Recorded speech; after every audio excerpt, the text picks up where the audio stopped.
Land ചെയ്ത് ഇറങ്ങിയപ്പോ തന്നെ അപ്പുറേ ഉള്ളവനെ മലയാളി കണ്ടു. ഉണ്ടാന്ന് ചോദിച്ചു വാൾ ചാറ്റിൽ. ബാക്കി നിങ്ങളെ കണ്ടു. മലയാളി ഉണ്ടാന്ന് ചോദിച്ചപ്പോ ഉണ്ട് ബ്രോ എന്ന് പറഞ്ഞതേ ഉള്ളൂ. കണ്ണീട്ടിന്റെ അഹങ്കാരം കാണിച്ചു. ഈ നീളൊരു നോക്ക് കിട്ടും. ഇവന്മാരുടെ സ്കൂളിനെ ഫുള്ളും നമ്മളെടുക്കും. അത് നിങ്ങൾ കണ്ടു നോക്ക്. OP പ്ലസാണ് മിസ് ചെയ്തു.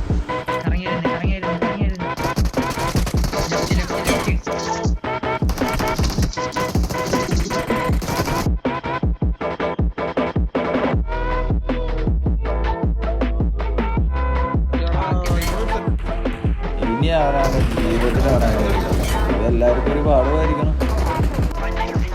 ഇവരുടെ ടീമേറ്റ് എല്ലാം വെറുതെ പേടിച്ച് ടൂറ് നിൽക്കണം. നോക്കുമ്പോൾ ഒരുത്തിനെ വിളിച്ച് മൂലയിലേക്ക് നിൽക്കാറുണ്ട്.